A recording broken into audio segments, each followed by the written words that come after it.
እናንተ አላዛር አገባ ሄሉ ናት ወይስ ሌላ ናት? ኦ ማይ ጋድ በጣም አምሮብሃል። እንግዲህ ትናንትና እናቱ ካላገባህ እያለች እያስጨነቀችው ነበር። ዛሬ እንግዲህ ቀለበት ይዞ ለዚህ ቀን ደርሰናል በማለት መጥቷል። ሄሉ ናት ወይስ ሌላ ሴት ናት? በዛ ደግሞ ሌላ ተኩሳት። አንዷ የድሮ ጓደኛው አላዛር ብሬን በልቶኛል አለ። አረብ ሀገር የሰራውትን ብር በሙሉ አላዛር በልቶኛል፣ አድራሻውን ንገሩኝ፣ አድራሻውን አጥፍቶ ጠፍቶብኛል እያለችን ነው። ኦ ማይ ጋድ እንኳን በላሽ። እሰይ ቁርጥምጥም ያድርግሽ። ማላኪለታለሽ መጀመሪያ። ሲቀጥል ደግሞ እኛ ፖሊሶች ነን ወይስ ደግሞ ገንዘብ አስመላሾች እንመስልሻለን? ወይስ አዋተን እንድንሰጥሽ ነው? ወይስ ምን እንድናደርግልሽ ነው? እዚህ ጋር መተሽ አላዛር ብሬን በልቶኛል፣ አድራሻውን ንገሩኝ፣ እኛ ምን እናድርግሽ?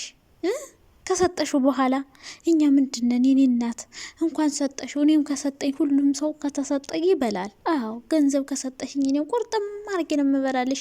እስኪ ለእኔም ላኪልኝ የኔ ቆንጆ። አንቺ ራስሽ ልከሽ እየተንቀራፈሽ አሁን መተሽኛ ጋር እኔ አታፍሩ፣ ደግሞ አታፍሩ። እኔ አሁን ለፍቅረኛ ብር ላክ ይብላኝ መጥቻ አላወራም። በጣም አፍራለሁ። አፍራለሁ፣ ሼም ይዘኛል። እንዴት ናችሁ? ደህና ናቸው? በጣም ደህና ነኝ፣ እግዚአብሔር ይመስገን።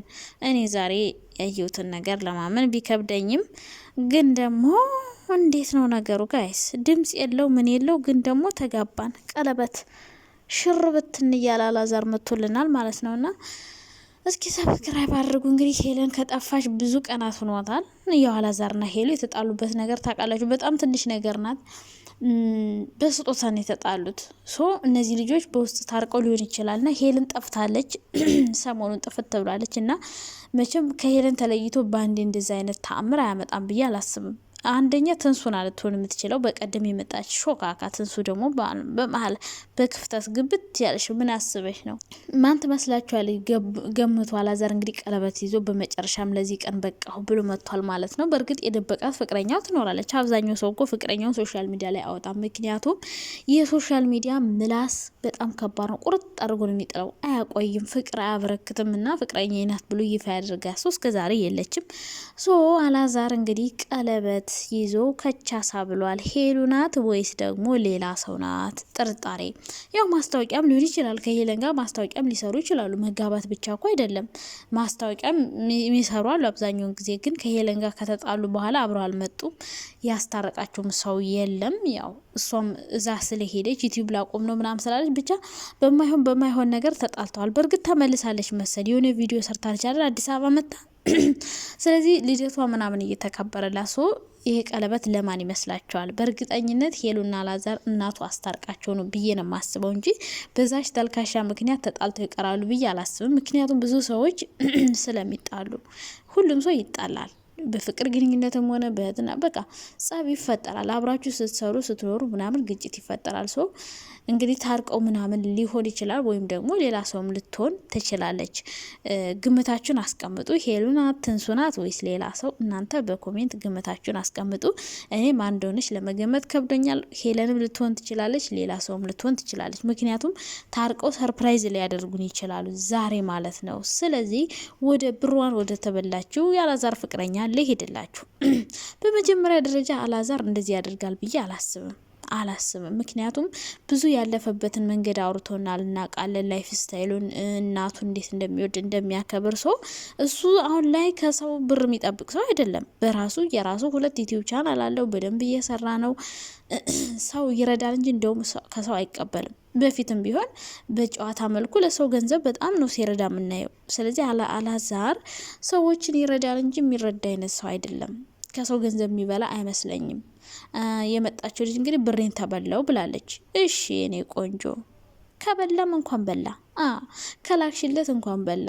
እሰይ ደግ አደረካት። ግን ደግሞ በመጀመሪያ ለመፈመስ አዲስ ዩቲዩብ ቻናል ነው የከፈተችው ልጅ። ለመፈመስና ለመታወቅ ከሆነ ብዙ አይዲያ አለ፣ ብዙ ነገር አለ። በሱ ለመፈመስ ከሆነ አንደኛ አፈቅርሃለሁ ብለሽ ብትመጪ ራሱ ትፈምሻለሽ። ተፋቀሩ። ከሄለን ጋር ስለተጣሉ በክፍተቱ መግባት ትችያለሽ። አፈቅርሃለሁ ብትይ ይሻላል፣ እንደዚህ አይነት መጥፎ ስም ከምትሰጪው ማለት ነው። ለመፈመስ እኮ ሰውን የግድ በመጥፎ ስም ማንሳት የለብሽም። በጥሩ ስም አንስተሽ መፈመስ ትችያለሽ። ገባሽ አይደለ? ስለዚህ አፈቅርሃለሁ አንድ ማለት ትቺ ነበር። ሌላም ብዙ ነገሮችን ማለት ትችያለሽ እንጂ ብሬን በላኝ እናቴ ሜዳ ወደቀች ምናምን ታዲያ እሱ ሊጠውርልሽ ነው እንዴ? አንቺ ራስሽ የምትሰሪውን ገንዘብ አያያዝሽን ካልቻልሽበት ላገኘሽው ሰው ከበተሽ ታዲያ እሱ ጠውሮ ይቅበርልሽ እንዴ? ሰው እናት አባት ለፍቶ ጥሮ እዚህ ይልካል ተበዳሩ። ከዛ እናንተ ለጎረምሳ እየላካችሁ ታበላላችሁ። የጎረምሳ ጡንቻ ያፈረጥምበታል። በቃ እናንተ እንደዚህ ናችሁ፣ ምድረ እንቅልፋም ማለት ነው። እንዴት ሰው እናንተ እንደው በጣም እኮ ነው የሚገርመኝ። እንዴት እየሰራ ለማያውቀው ባዳ ሰው ይልካለኝ። ቤት ግዛ፣ ቤት እንግዛ፣ ስመጣ አብረን እንኖራለን፣ የቤት እቃ ማላ። ኧረ እባክሽ ስልክ ግዛ፣ ልብስ ልበስ፣ የበዓል መዋያ ዘና የምትልበት የምትጠጣበት። እንደዛ ካደረግሽለት እንደ እናቱ ነው የሚያይሽ። ሀቢብቲ እየተንከባከብሽ ነው። በቃ ማዘሩ ነሽ። አሳዳጊው ነው የሚያደርግሽ፣ ሞግዚቱ ነው የሚያደርግሽ። ገባሻ? ለወንድ ልጅ ብር አይሰጥም። በጣም ነውር ነው። ከታመም ምናልባት ጓደኛሽ ከሆነ ታሞ ምንም አይነት ገንዘብ ከሌለው ምናልባት መታከሚያ ልትሰጪው ትችያለሽ፣ ጓደኛው ስለሆንሽ። የሆነ ቸግሮ ታበድሪኝ ካለሽ በትንሹ የሆነ ነገር ልታግዡ ትችያለሽ። ስራ እየሰራ ከሆነ አይዞ ልትዩ ትችያለሽ። በቃ በትንሹ ነው ደግሞ በትንሹ በጣም በትንሽዬው ትንሽ ደገፍ የሚያደርገው ነገር እንጂ እናጅሮች አንስተው 50 ሺህ ብር አንስተው 100 ሺህ ብር 200 ሺህ 300 ሺህ በቃ ያው የሁለት የሶስት አመት ይልካሉ። ምን ማለት ነው? በጣም እኮ ነው ግራ የምትገቡኝ። ወንድ ልጅ ሁሉ ነገር ከተሟላለት፣ ልብስ ካለው፣ ምግብ ከበላ ከጠጣ፣ ከዛ ምን ያምረዋል መሰላችሁ? ሌላ ነገር ያምረዋል። ከተመቸው ሴት ያምረዋል። ተግባባን አይደለ? ከተመቸው ሌላ ሴት ጋር ይሄዳል። ከዛ አንቺን ለመራቅ ብሎክ ያጠጣሽና ሌላ ሚስት አግብቶ አንቺ በሰራሽው ቤት በሰራሽው ቀይ ይኖራል። ስለዚህ አላዛር ብሬን በላው ብለሽ የመጣሽው ልጅ ደህና ነሽ? እንዴት ነሽ? እንደምነሽ? ባክሽ ተደኛ እናስመልስልሽ። ፖሊስ ጣቢያ ፖሊሶች ነን አዋጡ ልትይኝ ባልሆነ እንግዲህ እየላካችሁ እናንተ፣ እኛ ደግሞ አዋተን እንስጥሽ እንዴ? ታዲያ ጉድ እኮ ነው። ራስሽ ወድሽ ፈቅደሽ ሰጥሽ አሁን ብሬን በላኝ ማለት አይዋጥልንም። ቢበላው ራሱ እንኳን በላው ማንም አያውቅሰውም። በቃ አንቺ ስለሰጠሽ ራስሽ፣ መቼም ሰው ቀምቶ አይደለም በሱ አካውንት ያስገባ አይደል?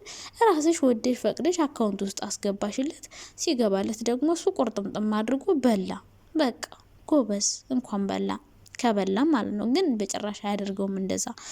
ግን እንደዚህ ልካችሁ ተበላን የምትሉ ሰዎች ይብሏችሁ።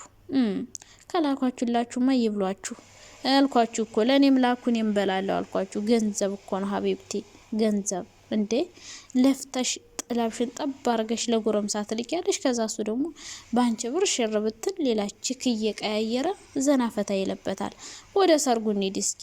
የሰርጉ ነገር እንደው ማን ትሆን ይሆን? እኔማ ሆዴን እየቆረጠኝ ነው። ማታ እስከማየው ከሄለን ጋር ታርቀው ይሆን አላቅም። ብቻ ማታ የምናየው ይሆናል ማለት ነው። ሄለን እንግዲህ ትመጣለች ብዬ አስባለሁ። ወይ ከሱ ጋር ትመጣለች፣ ካልሆነም እንግዲህ ያው የራሷን ህይወት ትጀምራለች ማለት ነው። ከዚህ በኋላ ከሱ ጋር ትሰራም። ሌላ ሴት ይዞ ከመጣ ሄለን ከሆነችም ያው አብሮ ይቀጥላሉ ማለት ነው። ያው ቢሆንም ማስታወቂያ ይመስለኛል። ከሄለን ጋር ከሆነ ማስታወቂያ ነው የሚሆነው በእርግጠኝነት።